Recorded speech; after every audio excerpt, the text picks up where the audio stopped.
The Battle of Winterfell absolutely sucks. Hello, my friends, Takuya here, and welcome back to the History of Everything podcast YouTube channel. And on today's episode, we're going to be doing something that is quite different. A lot of you are very familiar when I talk about different things in history, from battles to cultural events to politics to all these varying things.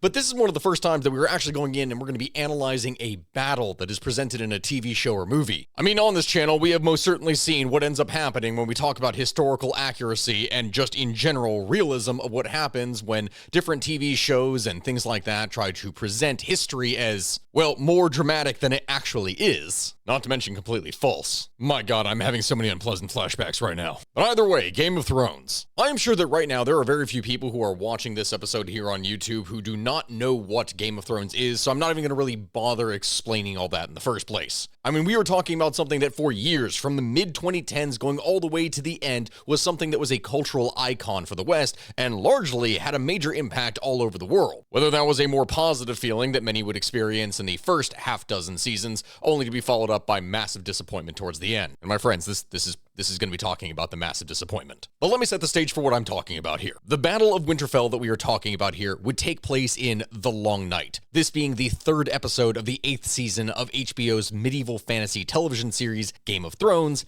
and it was the 70th episode overall. First airing back on April 28th, 2019, it is the longest episode of the series with a running time of 81 minutes. This thing was truly massive, and I have to say, in my opinion, is one of the worst battles ever depicted in television or movie history in general. I am not kidding when I say that I have probably seen better tactics in stick figure war doodles that were drawn by children back in the early 2000s than the writers came up with when creating this episode. It is that nonsensical. Now, a number of people who are fans of the series may take offense in that statement because it is something that when people initially witnessed it, it was something that was nominated for many different awards, which we are going to talk about. But that is because this is a battle that is filled with nothing but spectacle and no actual tactics or any understanding of how a fight actually works. To explain what this is, the Long Night episode is something that takes entirely at Winterfell, and it depicts the final battle that takes place between the army of the dead, that has been the big baddies that have been building up over the series the entire time,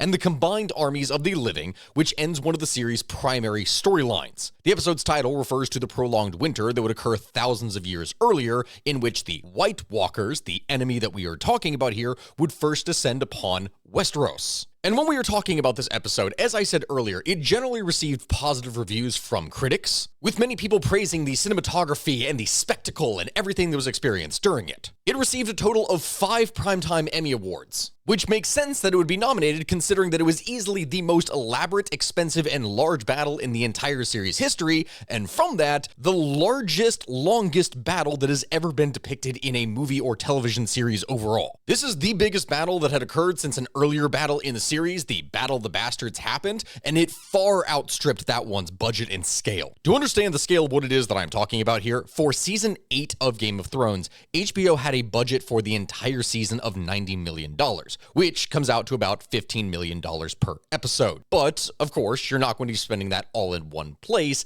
and this number does not even include the cost of special effects or reshoots or anything else like that. Considering the number of days and the time that went into this battle, it is very easy to assume that the cost of this particular episode was well over $15 million, and thus significantly higher than the Battle of the Bastards, which is estimated to have cost around $10 million. And remember what I said in terms of scale, that this is also probably one of the longest battles that has ever been depicted, with the one that comes after that being the 40-minute Battle of Helm's Deep that we would see back in the Lord of the Rings, The Two Towers, which is a significantly better battle, and I will go and explain that later. Compared to the 25 days that it took to film the Battle of the Bastards, the Long Night took a grand total of 11 weeks to shoot in night. Yes, that is nearly 3 months in freezing temperatures in which everyone had to suffer to make this, and it is way too dark 90% of the time to see hardly anything that is on screen. But I know that at this point right now I'm getting ahead of myself here, and a number of you may be wondering what exactly is going on with this battle. Why is it so bad? What is wrong with the setup in the first place? And I'm going to go ahead and explain, and also from that, I'm going to try and tell the story of the battle as it plays out, so bear with me on this, because it is, oh my god, this thing is so infuriating. So here's the setup of what we are talking about. I'm going to go into all the individual scenes and everything that is being presented in this, so you all understand what is going on, as well as you possibly can, considering how stupid this was. And just as a heads up before I begin to go ahead and describe everything that I am talking about here, a number of the sections that I'm going to be telling you come directly from the Game of Thrones wiki, so if you don't want any kind of spoilers, I don't know why you're watching this video in the first place, to be honest. So yeah, spoiler alert, get ready. Our story begins with the War Council, in which everything is being set up in preparation for the upcoming battle. We have seen over the past several episodes how many different preparations are taking place at Winterfell in order to prepare it for the oncoming storm of the army of the living dead. This character that you can see right here, Bran, he is the target of the Night King, the big baddie of the entire series, and so the plan is to use Bran as bait in order to try and draw him in. The reason why they're trying to do this in the first place, and this is going to kind of explain the whole tactics of the situation, is that the Night King commands all of the undead. So if the Night King dies, all of the undead do as well. So the plan that I'm about to explain has at least a degree of tactics behind it. Like, there is an idea that you can kind of understand why they're doing it, but it's still horribly presented. So Bran gets wheeled away over to the Godswood in order to actually serve as bait, because they want to draw the Night King in, who is personally after him, and meanwhile, Jon Snow as well as Daenerys Targaryen are going to stand aside and wait for the Night King to appear so that they can use their two dragons in order to be able to isolate and destroy him, thus destroying the entire army. On the surface, that kind of makes sense. These are the two most powerful assets that they have. Like, I get that plan. But where it gets really bad is when you see all of the troops that are actually stationed, not in the castle, not in the defenses of Winterfell, not behind solid stone walls or trenches or anything that protects them, but out in an open field in front of their castle walls in order to await the army of the dead that is coming at them to destroy them. Also, if any of this is difficult to see in the background here that you're wondering like, hey, I can't really see all that much on the screen, yeah, welcome to the life of everyone who had to watch this battle in the first place. Even with the quality cranked up to max, it's still very difficult to see anything because of how dark the entire setup is. So okay, the battle is beginning and all the troops begin to get into position outside of the castle walls, which is the first problem that we have with this thing in the first place. And as the troops then move into formation, you actually see the formation that they have constructed specifically in order to be able to withstand an army of the living dead. I'm going to pause this here. And so from the direction that all of them are facing, this way, you can tell that the army of the dead is going to be coming over from this side.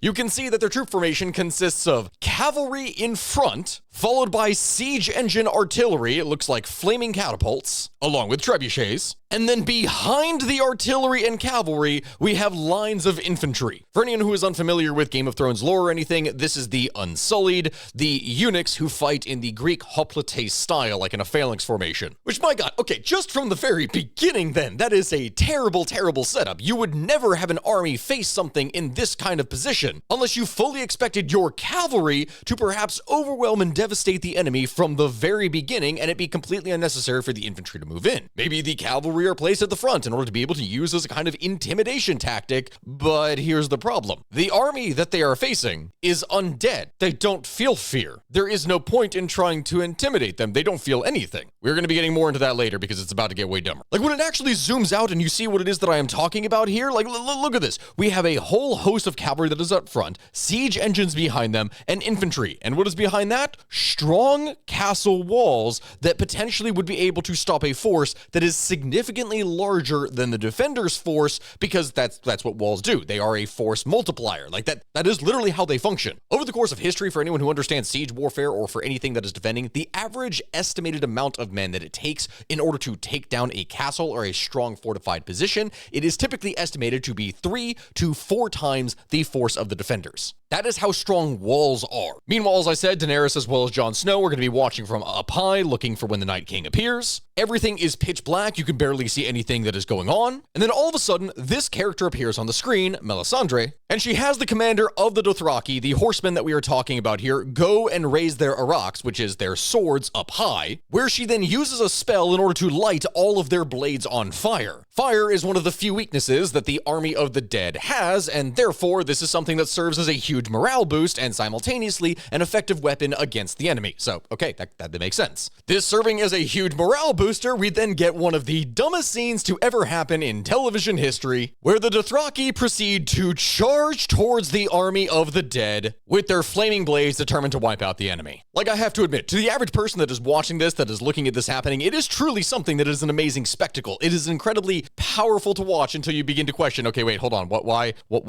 is a force of cavalry charging out ahead of everything in order to be able to go and attack the enemy of dead, away from the rest of their forces that can actually support them? And as the cavalry charge, the forces behind them proceed to launch flaming ammunition with the artillery pieces against the enemy. Like, okay, this is something that makes sense. You want to be able to fire at the enemy in order to try and soften them up as much as possible. And again, flaming ammunition is the only thing that is really going to work effectively on them. So as the Dothraki are charging in and fireballs are lighting up the sky, they prepare to crash with the enemy.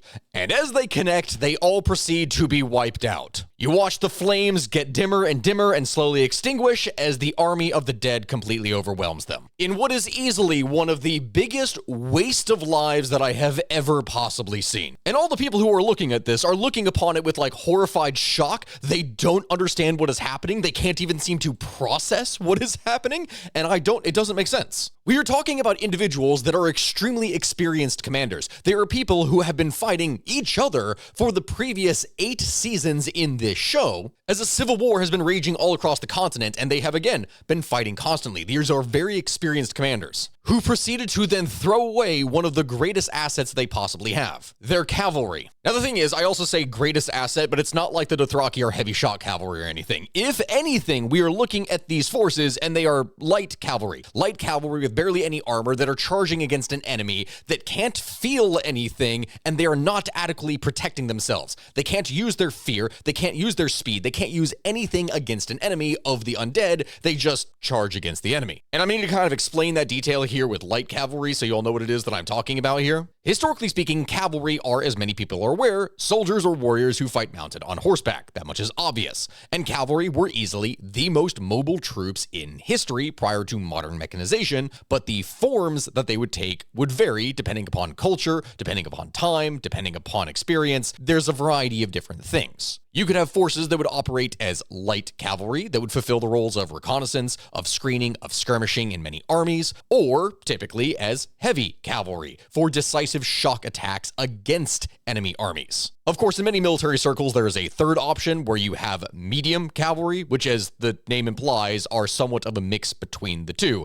These are things that are good for attack and defense, but also can technically fulfill a screening role, reconnaissance role, etc., but are typically better armed and protected than light cavalry, but not as heavy or impactful as heavy cavalry. And the Dothraki, the people that we're talking about here, are most certainly light cavalry. Even with their aggression, they do not fulfill the role of heavy frontline shock troops. That is not something that has ever filled their role. Just to explain a little bit of the lore for those who are not familiar, the Dothraki are a race of nomadic horse-mounted warriors in Essos, which is the continent to the east of Westeros across the Narrow Sea, and they inhabit the vast central plains of Essos, known as the Dothraki Sea. They have such an incredible bond with their horses to the point that the Dothraki are said to be born, fight, and die in the saddle. If anything, if we were going to associate them with any kind of people in history, the closest comparison would be the Scythians, the Huns, the Mongols, any number of nomadic steppe people that would inhabit from Crimea going all the way across the Turkish north and moving out into Asia. The way that the Dothraki traditionally fight is with curved swords, things that are known as araks,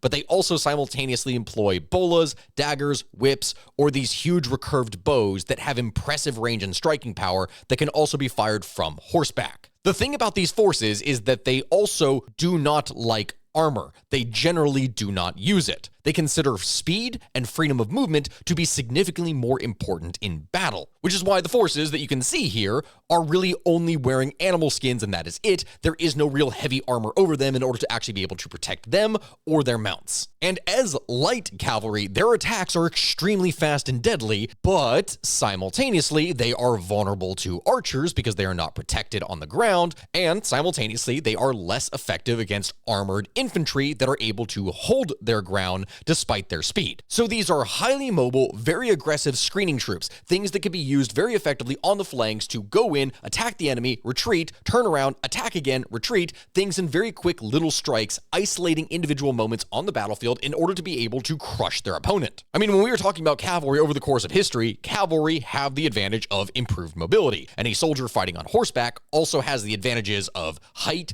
speed, more mass over an opponent that is on foot. They can hit with typically much greater force. And another element of horse-mounted warfare is the psychological impact that a mounted soldier has and can inflict on an opponent. Something that, mind you, is not felt here because the army is undead. Over the course of all of history, the speed, the mobility, the shock value of cavalry is something that has been greatly appreciated and exploited in armed forces all across the world, whether from the ancient times all the way through the medieval ages and even into modern history. Some forces, like we've talked about in the case of the Dothraki, are primarily, if not entirely, cavalry. And examples of history that come to mind are like the Huns, the Mongols, other groups like that. So this tactic very obviously failed, and then the Unsullied, the eunuchs, then have to go and form phalanxes as the army of the undead approach them. The army of the dead rushes in and slams into the defenders, and unlike many other forces, which, would not willingly charge into a wall of spears, this is again an army of the undead. They do not care.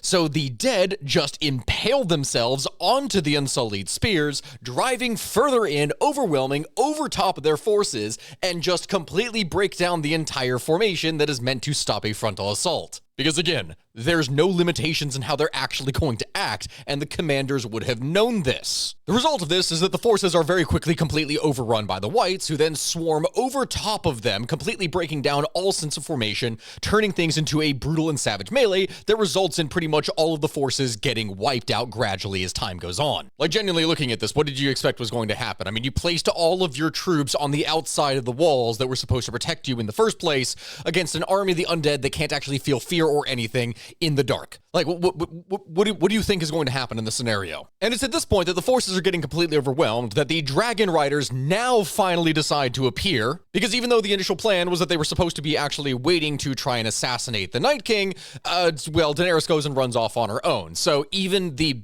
bad, I'm going to say, tactic that they had in the very beginning ends up breaking down because they go out and start doing it anyway. Only after the meaningless slaughter that has already occurs. The Dragon Riders then go and make strafing runs on the undead army just behind the human forces that are getting ready to falter, and thousands of whites, those are the undead, are incinerated. And so for a short amount of time, things begin to seem to turn in the defenders' favor. After all, the dead are not able to actually move beyond the fire, and so this is something that greatly helps them. And as all this is happening, Jon Snow sees the White Walkers, the commanders of the individual units of undead, where each one of these commander White Walkers then is able to control hundreds of undead by themselves, and the death of one of those results in the death of all those that are underneath him. So naturally speaking, he goes to target them, but is then suddenly blasted by a winter storm that they summon up, which almost causes the dragons to collide into one another. The storm then sweeps over the infantry, which in turn turns everything into an absolute chaotic melee that was already a chaotic melee, but now they can see even less, considering that conditions were already a blackout and now it's a whiteout and just everything is out. And because the forces are getting at this point completely overwhelmed, now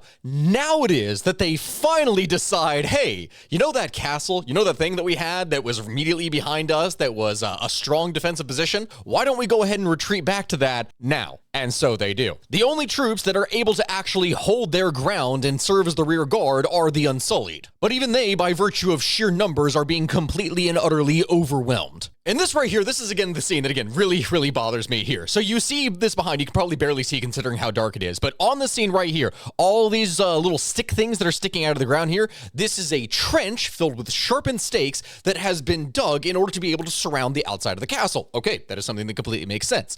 The Unsullied are deployed in their formation in front of the defensive trench. So as all of the forces that are in the front line are trying to retreat back into the castle, they have to form into these long, thin little lines as they panic and run through the only gap in this trench in order to be able to get back into the castle. Do you see the problem here? The fact that the troops were being deployed outside of the castle was a problem in the first place, but the very least that they could have done in order to be able to improve their defenses was have the infantry stationed behind the trenches. If the trenches had been dug a little bit further out from the castle, maybe even with multiple layers, this would have created a series of defenses that could gradually be retreated back into. Instead, by deploying all forces outside of the trench, this means that you have no defensive capabilities that is actually helping the infantry out there in the first place, and then on top of that, once they are inevitably forced to retreat, they are then funneled in through a narrow gap, slowing things down for the people that have to retreat,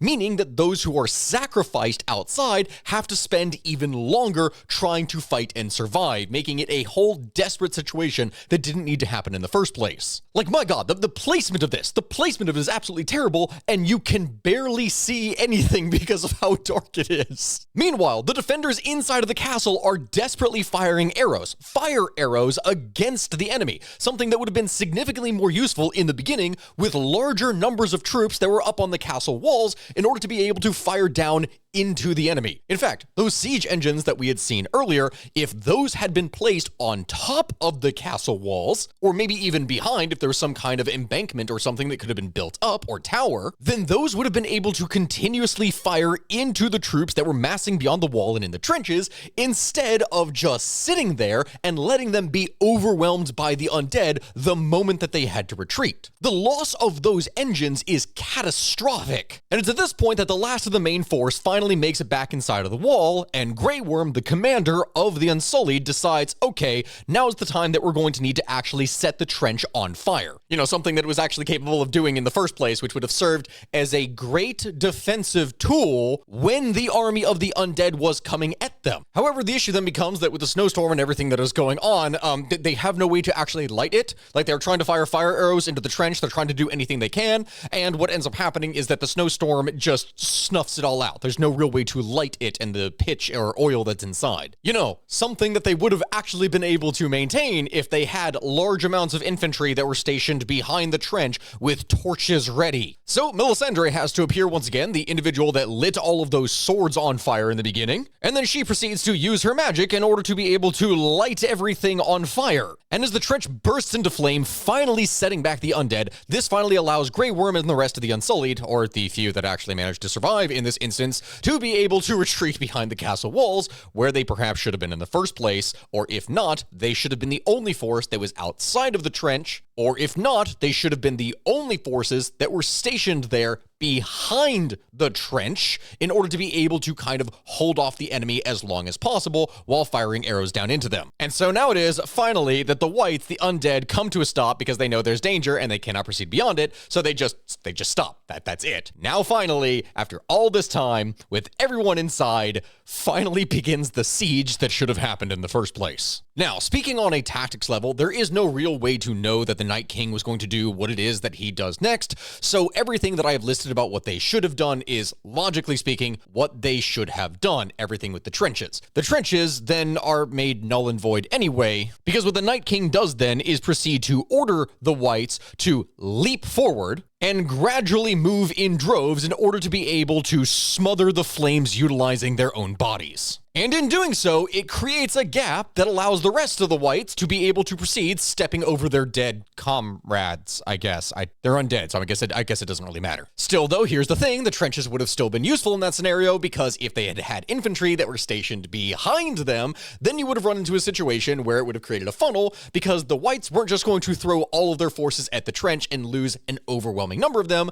They created individual breakpoints in the trench by which they could cross their troops. Therefore, you would be able to have those troops surrounded as they crossed, even if at that point it's going to be a tough fight. But no, none of that was done. And so the whites begin to pour in through all of these gaps, assaulting the walls, which even though they have no siege weapons, they are able to then climb over each other and scale the walls manually in order to be able to reach the defenders. And it's at this point, with all of the defenders firing arrows, throwing rocks, doing everything that they can against the enemy that is desperately trying to climb up and attack them, that this is when having a significantly larger number of men that were actually stationed behind the castle walls would have been more useful. Perhaps even with siege engines, whether it be trebuchets, whether it be ballistae, anything that was capable of launching large objects downwards in order to be able to crush the enemy, that would have probably been useful. Like, the whites can't do anything. They have to physically climb over the walls in order to be able to reach the enemy. And at this point, the castle walls act like a force multiplier. It allows for the defenders to swing downwards upon an opponent that is trying to climb and scale a wall and push and knock them off, taking out significantly more of the enemy than they did on the actual ground. Like, even with the numbers that are pouring up, it's significantly easier to fight against them, even if they're being overwhelmed, which would have been significantly more effective if they actually had the numbers to be able to defend themselves. However, the tide of battle turns once again as a ice giant that is also undead then breaks through the walls. And this, of course, goes absolutely horrible for the defenders here. The tide of battle begins to turn against them. However, as one of the characters is crushed to death, she proceeds to stab the giant in the eye, at the very least, taking it out along, even with her life. So good on her for at least doing that. However, that is not going to stop the literal tide of undead that are pouring into the courtyard as things again are turning against the defenders. The courtyard is completely overrun as, once again, they do not have the numbers to actually be able to defend any of it because all of it was sacrificed outside of the walls. By this time, the dragons are fighting in the sky with Jon Snow and Daenerys Targaryen trying to team up against the Night King, but it's not really going all that well for them. Meanwhile, as all this is happening, the women and the children who are currently hiding in the crypts are hearing the sounds of battle and everyone dying all around them, and this is what brings us to, again, one of the dumbest things that happens in this entire battle. As Jon Snow seemingly finally corners the Night King and is about to deal the blow that would end him and thus end the entire battle, the Night King does what the Night King has the power to do: raise all of the dead in order to be able to serve in his army. Every single soldier that was outside of the castle walls, every single one that sacrificed themselves in order to be able to fight against the enemy, every single one that fell was now able to be raised in order to fight against the defenders that they had previously fought for. And the reason why this is so incredibly frustrating and why this whole thing is just tactically terrible is because it's not like this is something, a new power that is all of a sudden new, that it is unknown to the commanders of the army. They knew very well after previous experiences that the Night King could actually do this, that he could raise the undead. They had seen this before. And yet still, they placed all their soldiers outside of the castle walls where they died and then proceeded to be reanimated in order to come against them. It's literally giving the enemy your own soldiers. Why? So Jon rushes in order to try and slay him, but is then surrounded by an army of the undead. Naturally. The thing is, this doesn't just affect the soldiers that are outside by the Night King. No, the range at which he can raise the dead is actually remarkably large. So all of those soldiers that were dying all over the course of the wall, like the inside of the wall in the courtyard, they now come back to unlife in order to be able to unalive everyone else. And so remember how I said that all those women and children were in the crypts? You know, like what a crypt is? Like, that's where dead bodies are stored? Yeah? So they place all the women and children and non-combatants inside of the crypts, which then proceed to break out and slaughter all of the civilians inside, as though potentially no one could think that that was a possibility. Like, I understand, obviously, they may think, okay, it has to be freshly killed troops, but still, placing them there as a risk, knowing that they don't know all the information, but that the enemy can reanimate the dead, they decide to do what? Place all of their women and children in the crypts with the dead. And so naturally speaking, everything within the castle walls goes to absolute crap. The defenders around Bran are being brought down one by one as they are shooting arrows into the enemy that is approaching, because, they couldn't have used those archers up there on the walls in order to be able to defend and fight against things in the first place. No, instead, as everyone is being overwhelmed, the Night King finally goes and approaches Bran, the target that he was supposed to be going after for the entire time, and is reveling in his victory. And with the last defender of Bran, Theon, being alive, he then proceeds to charge at the Night King with his spear, who promptly immediately then seizes him, breaks the spear, and then stabs him through. Okay, guys. At this point, when I am offering a critique of this, I am not saying this is a critique of like simple battle tactics or anything else like that. I understand the idea of the suicidal charge. Maybe he'll be able to achieve some kind of glory. The tactics is not what I'm going to be criticizing here. No, it's this right here is a stupidity of logic of this individual that is equipped with, as you can see here, metal armor. It looks like a cuirass. This is something that is a solid piece of metal. So he charged the Night King with a spear. The spear was broken in half, and then the wooden part was proceeded to be shoved into his armor, completely penetrating all the way through him. I want you to understand that here right now. A broken wooden shaft proceeded to penetrate through a metal cuirass. I understand the entire point of sacrifice for the purpose of storytelling. I get that. And if you had died in literally any other way, I would have been like, you know what? Okay, fine. I understand that. But the proceeding to stab through metal armor with a wooden shaft that is already broken is just, my God, that is actual terrible writing. That makes no sense. And with no one left to defend Bran, the Night King proceeds to slowly walk towards him in order to be able to end him. When one of the main characters, Arya, proceeds to jump out of nowhere and try to stab him, fail initially, but then she drops the knife into her other free hand and gets him through a convenient gap in his armor. This shatters the Night King, and lo and behold, the entirety of the undead army proceeds to completely fall apart, and everyone is saved, thus ending the battle. Now, I know that over the course of me telling the story of what happened with the battle, I've already said quite a number of things that are wrong with this battle in the first place. How the tactics make no sense whatsoever, and how the entire thing, the way that it's crafted, seems to be entirely based around spectacle and not actual sound military strategy. It makes no sense. From the very way that the troops are deployed in the beginning over the course of this battle, it is genuinely one of the worst setups of any kind of troop formation I have ever seen in my life. The way that it should have been done from the beginning is that the trench should have been a little bit further out from the castle walls, behind which should have been the infantry, and then if, mind you, all this was supposed to be outside in the first place, then the catapults and other siege engines could have been behind that in order to be able to lob continuous fire into the enemy. The thing about where all of these are positioned, even though it looks nice and close and good up in the shot, is that each one of these siege engines that you can see here has a very finite range, both in the sense of its maximum and its minimum. And what I mean by that is, of course, everyone knows that a ranged weapon is going to have a maximum range that can actually hit, but in the case of siege engines or other weapons like that are that large, they also have a minimum, meaning that anything that is closer to them, they're not actually going to be able to hit if it is close enough, because it's not going to have the arc to be able to do it. Or, in the case of maybe a big weapon using gunpowder or something else, it's going to be too close to the point that it's going to be dangerous for those that are around it to be trying to fire it in the first place. So the fact that the siege engines are placed here in front of the infantry in order to be able to fire over the cavalry that is charging in the first place is completely stupid positioning. It is a terrible use of those weapons in the first place, and you're not even going to be able to use them afterwards, because once the enemy gets closer, they can't fire anymore. The trench that you can see here, which I know that I showed here before, but you can barely see anything considering how bad the lighting is directly in front of the castle. Something that, no, that shouldn't have happened. They should have built the trench here further out, even if it was only by another 10, 15, 20, 30 yards, something that would have provided some kind of real distance. And if the siege engines were going to be outside of the castle, they then should have been behind the trench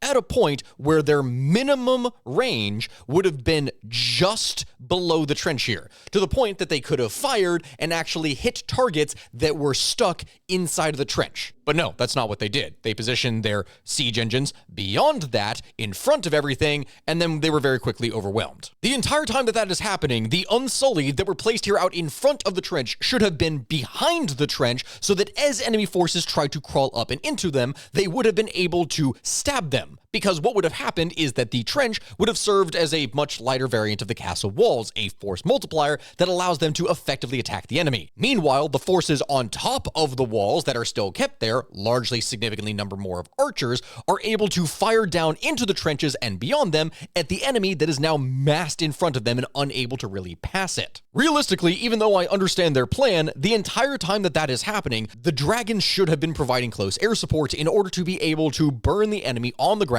that was stuck behind the trench. Considering the problems that they were already having with trying to light the trench in the first place, dragon fire would have been remarkably effective at lighting the trench up. They wouldn't have had to worry about spells, they wouldn't have had to worry about ineffective fire arrows, torches from someone that was supposed to light it manually but maybe gets taken down by a piece of infantry. No, they could have done it themselves much more effectively, and then while the whites were then stuck, frozen in front of the fire, as they were here, that means that this would have been sitting targets, not moving, that it would have been great for strafing runs. And it is precisely at that moment that the Dothraki actually should have been utilized. Because again, as we discussed, the Dothraki are light cavalry. They should have been deployed far to the flanks and behind the castle potentially if they had to fight as cavalry and not dismount in order to be able to defend things inside of the walls. And while the enemy is stuck behind the trenches because they are that much faster, proceed to wrap around the enemy in their flanks and hit them again and again and again before melting away. The moment that they try to dive headlong into an enemy, then they were going to get absolutely destroyed. There is literally no tactical reason as to why this makes sense whatsoever. There is no reason to think that the commanders would ever think that this is a good idea and would have done it. In the comments, tell me that I am wrong. Tell me that I am wrong about this situation, that there's a reason why they should have done this. I really want to hear it if there's a justification, because for the life of me, I cannot think of it. Even in the situation that the Dothraki are heavy cavalry, that they have more shock behind them, more weight, more defense, even then, this is a terrible, terrible, terrible waste of lives, because the entire purpose of cavalry and its mobility is to be able to provide shock and awe, the shock of sudden hits and the awe that overwhelms an enemy. But with the undead, there is no awe, there is no fear, there is no anything. You can't make the enemy afraid, so throwing away your lives in a frontal assault is absolutely pointless. Now, with all that happening, it's going to bring up the tactic of not using the dragons as close air support. And the argument to not do this was what was stated in the beginning, that they had to reserve their dragons in order to be able to use them against the Night King when he appeared, because it did not matter if they slayed tens of thousands of wights. If the Night King falls, all of them fall. And so that is what they need to target. That, on its surface, that makes sense. And so you can really toss a coin as to whether or not holding back the dragons is a good idea, but what they did with the infantry and all the other troops on the ground was so tactically terrible that it necessitated Daenerys going out and using her dragon anyway in order to try and save their butts. Even beyond the formation of the troops, what they did with the civilians was simultaneously a massive tactical blunder that, again, doesn't really make sense because they already knew that the Night King was capable of raising the dead. Even if they don't know the exact limitations of this power, how far back it extends in terms of time or whatever, that still means that the risk of putting civilians around the dead is a very, very, very, very, very high risk, and that is something that shouldn't have been done. It is stupid and something done for drama and horror. Of course, a number of people are going to then provide the argument, well, what are you going to do with them? It's not like they're capable of fighting out on the field against the enemy. Well, yes, but even in the situation where you have the elderly, the women and children, the frail, the people who would normally not be able to fight, this is not a fight against a standard enemy, one that is going to give quarter. This is a fight of annihilation. Every single person should have been able to participate that was even remotely possible of it. If you had women and elderly people that were up on top of the castle walls, they were able to lift even a small rock and throw it over the side onto the enemy that was trying to climb up the castle walls, that still would have been more effective. And this all brings me back to my point that I have been hammering in over the course of this entire video. The walls, the sheer amount of forces that are deployed in front of the walls that would have been significantly more useful behind them in order to be able to defend against an enemy that they knew was significantly numerically more superior. It was superior to them. They knew that it was superior to them. Over the course of the entire time that they are planning the Battle of Winterfell, and I don't mean that from the writer's perspective, I mean that from the perspective of the actual characters, they are talented and experienced commanders that know in this, even in fantasy medieval warfare, that the majority of battles are not actually battles, that things typically end in sieges, that the castle is the strongest defensive tool that you have. The wall is the best thing. It serves as a force multiplier that allows a force that is significantly outnumbered to take on a much stronger enemy. Again, it brings up the number of, in classic siege tactics, you typically need to outnumber an opponent that you are besieging 3 or 4 to 1. We talked about how the siege engines were placed out here, and if they were going to be outside, they should have been behind the trenches with enough range that they should have been able to fire into them, but realistically speaking, they should not have been constructed out here anyway. They should have been put upon the castle walls. They should have been placed upon each one of these towers, on one of the defensive battlements, upon anything that would have been inside here to be able to fire with greater range over into the enemy that is in the field. All of these forces that you can see stationed out in front of here would have served as excellent defensive troops behind the wall, that with all of these spearmen, as the enemy is trying to climb up the wall over their own own dead bodies, the spear is going to have greater reach to be able to reach down and stab the enemy as they proceededly try to climb. The entire setup of this battle is something that seems to have been designed to fail in the first place. From the positioning of the troops, to the charge of their cavalry, to the positioning of all of their artillery pieces, to the way that their defenses were constructed, none of it makes any sense whatsoever. It is one of the most tactically unsound presentations of battle that I have ever seen in my entire life. I will say this again right now. The Battle of Winterfell, because of its grandness, because of its scale, because of everything that was put into it, with how horribly put together it was, is easily the worst battle that I have ever seen presented in television or movie history. And to bring an end to the entire stupid defense of Winterfell that I've been trying to explain this entire time, I want to instead bring your attention to something that is an actual good battle, an actual good siege, an actual good defense, the Battle of Helm's Deep. First off, the battle does not begin with a bunch of forces that are spread out in front of the wall in the first place. It is a last stand in which every single man, down to young boys, are conscripted into the military in order to be able to fight and defend on the walls. You have lines of archers along the wall that are watching the Uruk-hai as they are approaching, and it is an insurmountable number of enemies. Like, if this was the same thing and it was done in Winterfell, then they would have had King Theoden and his horsemen ride out against them in order to be able to, I don't know. I don't know exactly what they would have done there in the first place. It was stupid that they did it with the Dothraki again. I can't even think of a reason as to why they would try to do that. The defenders of men proceed to fire into their ranks with volleys of fire to try and rip as many of them apart as they can at the same time in order to be able to create stoppages all along the front line. As many arrows as can possibly be fired are being pushed out into the enemy, as many as they possibly can. The more damage that they can do to the enemy before they approach the walls, the better. And the entire time, of course, the Uruk-hai are proceeding to use ladders, trickery, whatever it is that they can to get up on top of the walls, where the defenders have the majority of their forces there in order to be able to stop them in the first place, turning the entire thing into a brutal melee. The Uruk-hai begin to approach the gates with a battering ram in order to be able to try and make it there,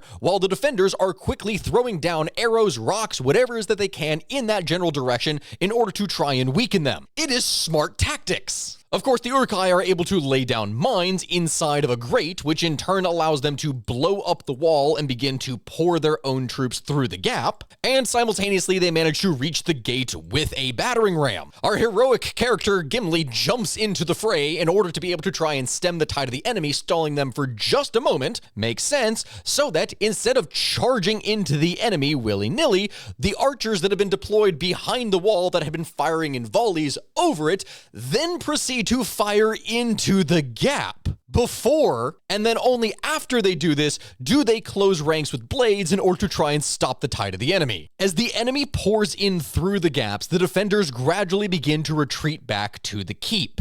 They do so maintaining as many of the walls as they possibly can, but gradually are forced back. The gates are in turn stockpiled with as much stuff as they can in order to be able to block the opponents from trying to get in, and the defenders launch little sorties, in the case the main characters do this, in order to try and delay things as much as possible to give the defenders inside time to repair the walls. Meanwhile, they are firing down from the higher positions onto the enemy as much as they can in a layered defense. If you go and compare these two battles with the Battle of the Hornburg or Helm's Deep and then the Battle of Winterfell, despite the fact that they are almost 20 years apart in terms of cinema, the amount of thought that goes behind one battle in comparison to the other is, it's very obvious, it's palpable. And so over the course of this episode, the charge of the Dothraki is perhaps the finest example of this stupidity, of this lack of tactics, of complete lack of any kind of real thought towards what anything means. You know that the writers were simply looking at this and going, oh, you know what would be cool? If we gave these horsemen flaming swords and it totally looks like they're going to take out the enemy, but then they get killed themselves. And instead, the entire thing just ends up looking incredibly stupid. The closest scene that we have to this in Lord of the Rings that is actually comparable with the Dothraki is the scene of the charge of the Knights of Gondor,